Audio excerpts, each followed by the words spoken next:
안녕하세요. 저는 지금 도쿄에서 직장 생활을 하고 있고요. 도쿄로 이사 오기 전에는 교토에서 유학 생활을 했었는데요. 4년 동안 하면서 3년 반을 아르바이트를 했었거든요. 그래서 오늘 그 아르바이트에 대해서 한번 이야기를 해보려고 합니다. 저의 다른 영상을 보시면 아시겠지만 저는 영어 전형으로 일본에 유학을 온 사람이라 가지고 사실 일본어를 전혀 할 줄을 모르던 상태에서 일본으로 넘어오게 됐는데 제가 알바를 처음 시작했던 게 일본 처음 오고 나서 6개월 있다가였거든요. 2020년 9월부터 알바를 시작을 해서 졸업할 때까지 계속 아르바이트를 했었어요. 그럼 어떻게 일본어를 하나도 할 줄 모르던 사람이 그렇게 아르바이트를 할 정도가 되었느냐라고 생각을 하실 수도 있는데 두 가지 이유가 있을 것 같아요. 우선 첫 번째로는 코로나였기 때문에 더 해외 유학생들이 많이 없었단 말이죠, 일본에. 그래서 일본인들이랑 같이 얘기할 기회가 훨씬 더 많았고 일본어에 계속 노출된 생활을 하다 보니까 그거를 진짜 그냥 스펀지처럼 쭉쭉 빨아들일 수 있었다는 그거랑 두 번째는 제가 언젠가는 일본에서 살아보고 싶다라고 생각을 했었기 때문에 좀 큰 그림을 그렸죠. 한국 사람들이 일본 가면은 유니클로 알바 많이 하던데 나도 유니클로 한번 알바를 해놔야겠다. 모국어로 이런 프로세스나 시스템 같은 거를 좀 알아두면은 내가 나중에 일본에 갔을 때 합격을 하기에도 쉽고 어느 정도 이해가 되어 있지 않을까라는 생각에 한국에서 아르바이트를 해놓은 경험이 있었습니다. 그거를 토대로 제가 일본에서 코로나 동안에 생활을 하면서 여름방학이 되고서 할 일이 너무 없는 거예요. 너무 심심한 거예요. 그래도 일본에 있는 의미가 일본에서 일본어를 늘리는 걸로 이제 의미가 있었는데 한마디도 안 하게 되는 거예요. 일주일 동안 다들 고향에 돌아가고 이렇게 하다 보니까 그래서 저는 진짜 너무 할 게 없어서 아르바이트를 해야겠다라고 생각을 하고 바로 이제 지원을 하고 합격을 해서 바로 아르바이트를 시작한 케이스거든요.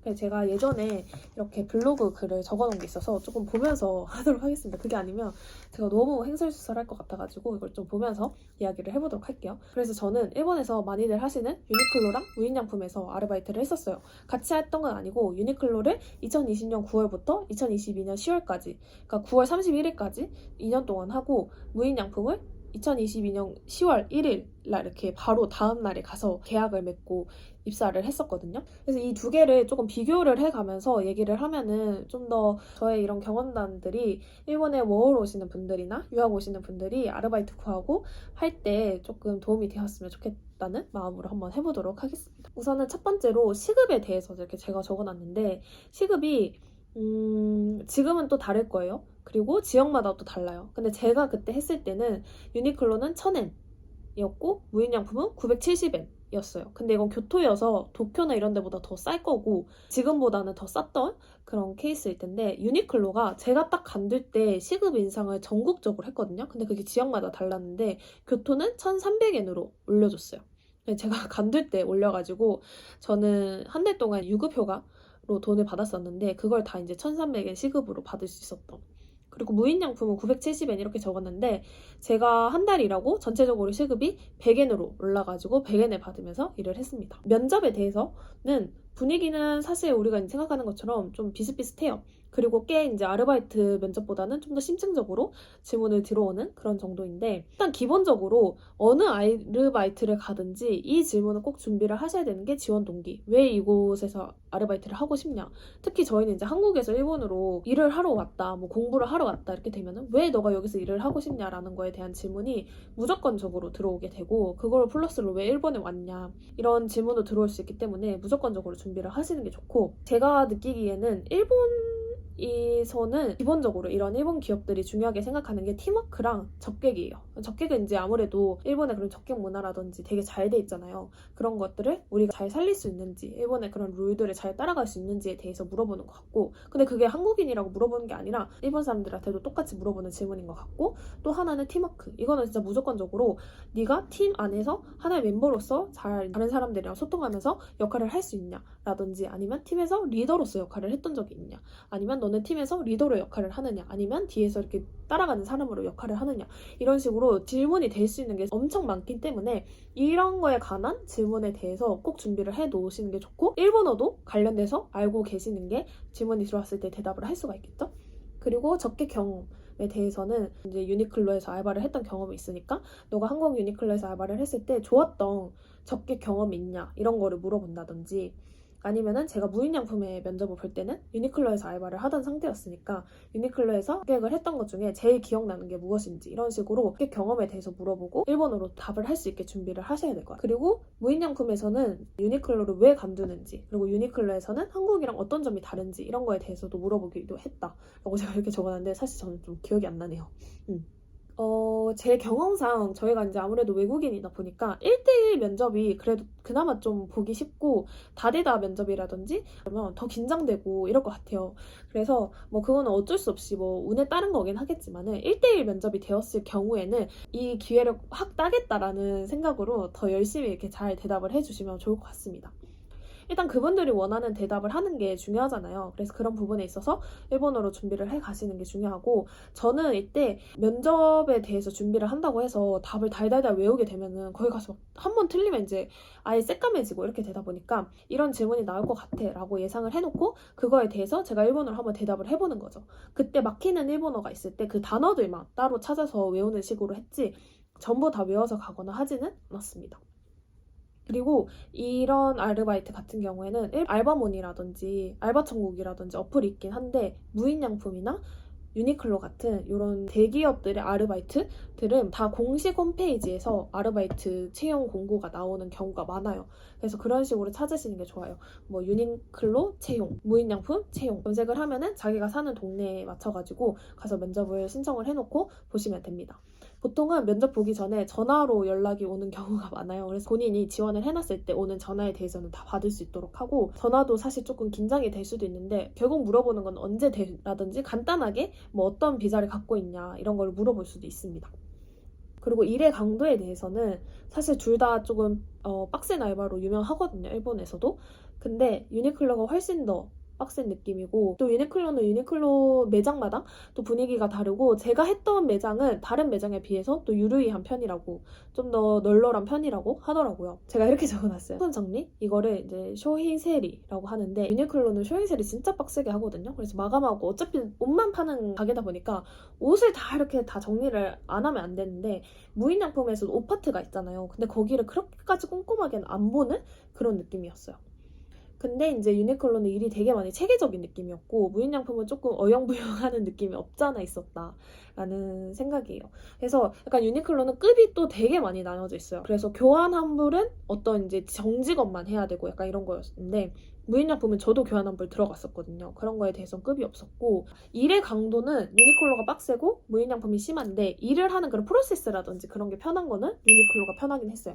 왜냐면 유니클로는 이제 손님이 저한테 와가지고 뭐 이 상품 사이즈를 찾아요, 재고를 찾아요 하면은 그 상품에 대한 바코드를 인식하면은 다 나오고, 뭐 어느 매장에 있는지 나오고, 어느 매장에 몇 개 있는지 나오고, 그 매장의 전화번호 나오고, 그 매장에 연락해가지고 뭐 상품 이렇게 토리오키라고 하는데 거기 놔줄 수 있나요? 이 손님이 찾으러 간대요. 막 이런 식으로 다 연계가 됐었는데, 무인양품은 그렇게 되지 않는 부분이 너무너무 많았고, 특히 이제 뭐 예를 들어서 이 옷이 있는데 회색이면은 같은 바코드예요. 근데 빨강색이면 다른 바코드예요. 그래서 그거를 상품명을 쳐가지고 다시 찾아야 되는 그런 식의 이제 시스템이 되어 있었거든요. 그런 부분에 있어서는 조금 불편하긴 했어요. 그리고 제가 이걸 적어놨는데, 외국인 한정. 한자 잘 모르는 사람은 무조건 유니클로 추천. 이건 진짜 제가 말씀을 드리고 싶은데, 저는 아직도 한자 까막눈이거든요, 사실 솔직하게 말씀을 드리면. 근데 유니클로는 상품명이 거의 다 영어로 돼서 카타카나로 적혀 있어요. 근데 우리 카타카나는 그래도 읽을 수 있잖아요. 근데 무인양품은 상품명이 거의 다 한자로 되어 있어요. 그래서 한자로 되어 있는 상품명 밑에 영어가 적혀 있는데, 저는 그 영어를 보면서 일을 했었습니다. 사실은 손님이 이 상품 뭐 재고 있나요? 막 이런 거 했는데 뉴에끼였어요. 뉴에끼. 이게 약간 화장하는 그 스킨 같은 건데, 저는 사실 그게 어떤 의미인지는 알아도 어떻게 읽는지를 모르니까, 제가 좀 한자를 많이 못했던 것도 있긴 한데 그런 것들이 조금 어렵고, 제가 여기 블로그에 적어놓은 거는 쿠츠베라 뭔지 아시나요? 그 구두 주걱이에요. 그래서 저보고 쿠츠베라가 어딨냐고 묻는데, 내가 쿠츠베라를 들어본 적이 있어야지. 그러니까 이런 게 좀 많이 힘들었고, 그래서 만약에 자기가 한자 까먹는이다 하시면은 열심히 공부를 해서 무인양품을 가시던지, 아니면 저처럼 그냥 버팅기든지 아니면 유니클로를 가시는 게 좋지 않을까 생각을 합니다. 근데 사실 일본에서 아르바이트를 하면은 진짜 다들 너무 친절해가지고 다 무전기를 끼고 일을 하거든요. 유니클로도 그렇고 무인양품도 그렇고, 뭐 내가 이거 모르는데 알려달라 하면은 다들 와주세요. 그래서 사실 저는 일본에서 아르바이트 하면서 텃세 느껴본 적이 한 번도 없거든요. 그래서 만약에 무인양품 하고 싶은데 한자 모른다 하면은 그냥 한번 가서 또 버팅기는 것도 나쁘지는 않을 것 같다고 생각을 합니다. 하고 싶으면은, 그죠? 그리고 이제 일의 시스템에 대해서 둘이 진짜 비슷해요.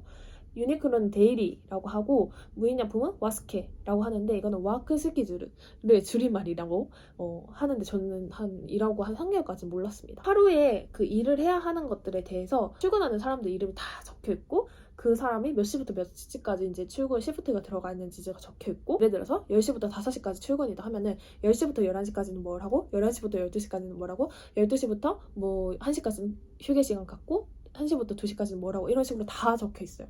그래서 그 스케줄을 회사 걸로 이렇게 찍어가지고 그걸 보면서 이제 일을 하는 걸로 해가지고 똑같아요. 이제 자기가 1시에서 2시까지는 예를 들어서 피팅룸에서 일을 했다. 근데 2시부터는 레지를 들어가야 된다. 하면은 1시부터 2시까지 하고 피팅룸을 교대하는 사람이 오겠죠? 그럼 교대를 하면서 뭐 인수인계 해야 되는 것 전달을 하고, 이제 자기는 레지에 가가지고 고타이시마스, 카와리마스 이렇게 해가지고 바꾸고, 또 뭐 거기서 뭐 지금 있는 특별한 상황이라든지 이런 걸 공유를 해주기 때문에 그거 공유 받고 또 1시간 동안 일을 하고, 이런 식으로 일을 하는 거예요. 근데 이거를 유니클로는 프린트를 해줘요. 그래서 프린트를 해서 항상 이렇게 붙여놓는데, 무인양품은 직접 손글씨를 쓰세요. 그래서 이게 제가 일본인 손글씨가 진짜 알아보기가 어렵고, 그 작은데 이렇게 막 꾸겨서 쓰다 보니까 처음에는 조금 적응하기 어려웠던 그런 부분이 있기는 해요. 근데 또 물어보면 또 알려주니까 다른 아르바이트한테 물어보면 됩니다. 제가 아까 이제 인컴을 쓴다라고 말씀을 드렸는데, 다른 지역이나 다른 점포는 또 어떻게 달라질지는 모르겠는데, 유니클로는 일단은 교무連絡 데스 이렇게 해가지고 말을 시작해요. 업무 연락입니다.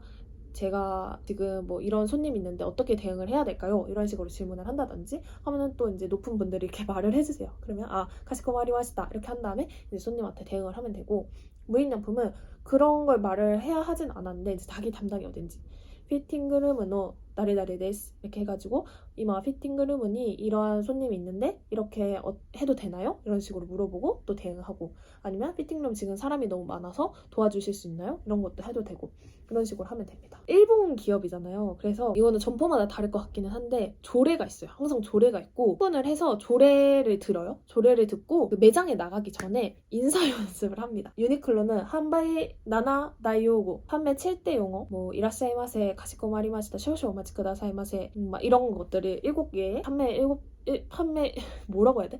판매 7대 용어를 이렇게 다 같이 연습을 하고 나가는 거랑, 무인양품도 아이사츠 렌슈가 있어가지고, 근데 이게 유니클로는 약간 우렁찬 느낌. 가시코마리마시다 하면은 옆에 있는 사람이 가시코마리마시다 약간 이렇게 하는 느낌이었는데, 무인양품은 또 무인양품만의 그런 분위기가 있잖아요. 그래서 이렇게 배꼽에서 해가지고 쇼쇼 오마치 쿠다사이마세, 약간 이런 식으로 연습을 했었던, 저는 이게 너무 약간 민망했어요, 사실. 이렇게 한 사람당 마주보게 서가지고 인사 연습을 시키거든요. 너무너무 민망했던. 그리고 제가 이제 카시코마리마시다 했는데, 유니클로는 무조건 카시코마리마시다를 써요. 무인양품은 료카이 데스 또가 료카이 시마시다, 와카리마시다 다 썼습니다. 이런 거는 뭐 사실 주변 사람들 따라서 쓰면 될 것 같아요. 그리고 요즘에 이제 일본 여행하고 하시면 보시겠지만 셀프 레지가 진짜 많이 늘었잖아요. 제가 유니클로에서 알바를 하다가 무인양품에 갔을 때 진짜 어려웠던 게, 유니클로는 그 바코드 인식이 다 돼가지고 바로바로 뜨잖아요.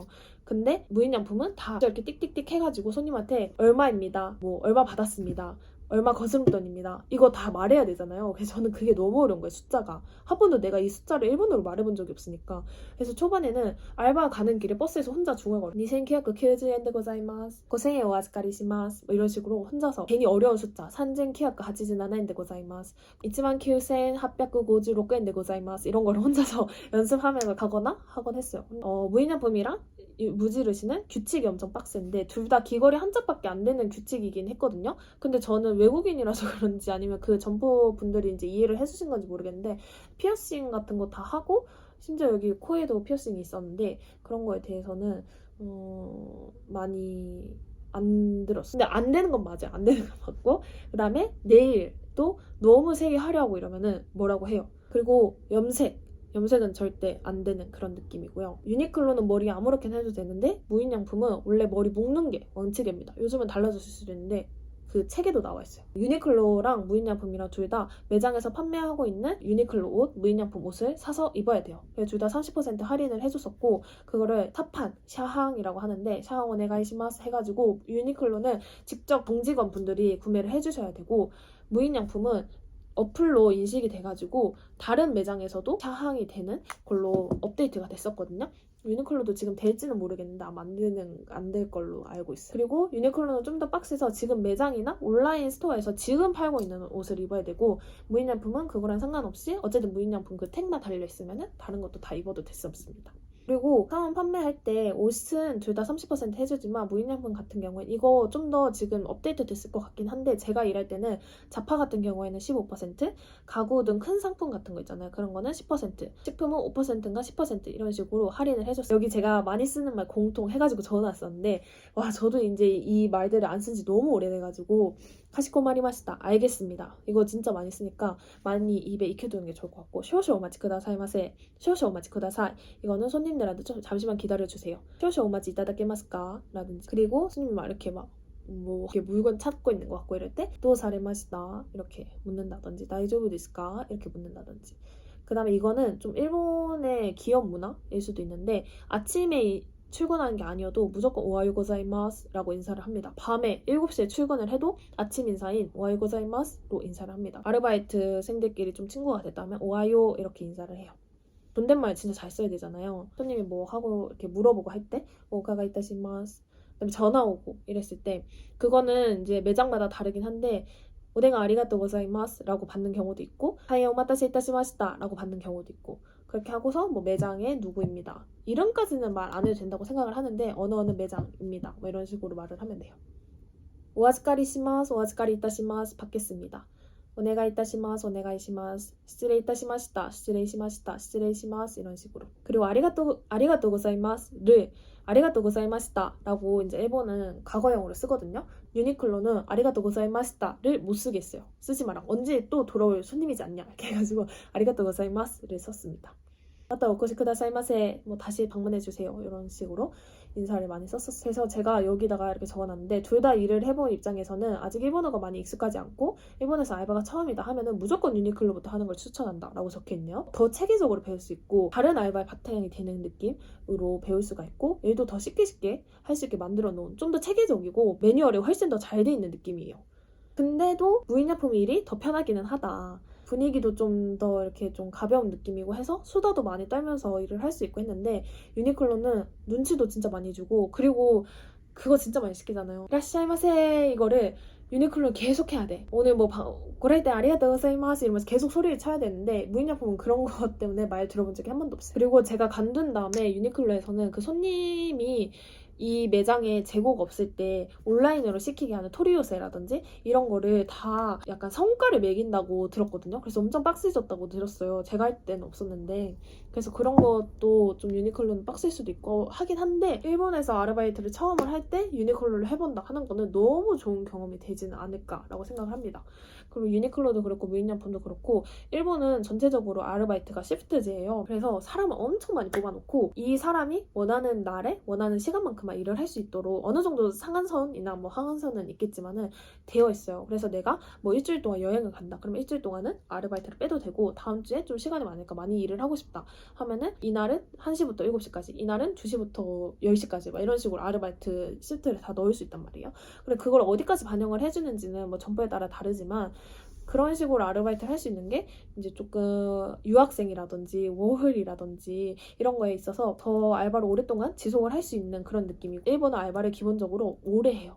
그래서 제가 아까 2년, 1년만 했다고 하지만 4년 동안 대학생을 하는 동안 내내 하는 친구들도 많고 알바를 졸업한다라는 개념도 진짜 많아요. 4학년들이 졸업한다. 그래서 막 그걸 맞춰가지고 선물 준비해주고 이런 문화도 있거든요. 저도 실제로 유니클로에서 했었는데 롤링페이퍼 해가지고 써주고 이렇게 하는 문화가 있어요. 근데 그런 거를 또 경험을 해보는 것도 너무너무 재밌고 좋았기 때문에 이런 알바들도 추천을 해요. 다른 알바는 사실 어떤 문화를 가지고 있는지 제가 경험을 해보지 않아서 모르겠지만 무인양품이라든지 유니클로라든지 한국분들이 워홀 오고 유학하고 하면 많이들 하시잖아요. 그리고 그만큼 한국 손님들도 많이 오고 해서 한국 사람들 잘 뽑을 것 같단 말이죠. 예전에 비해서도 더 많이. 네, 그런 거를 한번 도전을 해보는 것도 저는 너무 추천드리고 제가 했던 이 경험담이 조금이나마 도움이 되었으면 좋겠고 혹시나 더 질문 있거나 하시면은 댓글에 남겨주시면은 제가 아는 선에서는 답변을 해드릴 수 있도록 하겠습니다. 그리고 저는 유니클로 알바도 그렇고 무인양품 알바도 그렇고 진짜 재밌게 했거든요. 특히 이제 유니클로는 집에서 아무 말도 안 하다가 갑자기 이제 사람 만나고 하니까 너무 재밌잖아요. 그래서 친구들도 진짜 많이 사귀고 진짜 같이 막 드라이브 여행도 가고 막 친구 집 다 같이 놀러 가서 놀기도 하고 이런 것도 하고 진짜 재밌었거든요. 그래서 그런데 알바 들어가시면은 최대한 열심히 적극적으로 말 걸고 해서 친구 많이 사귀어가지고 재밌게 생활하다가 가셨으면 좋겠습니다. 화이팅! 응원하겠습니다. 안녕!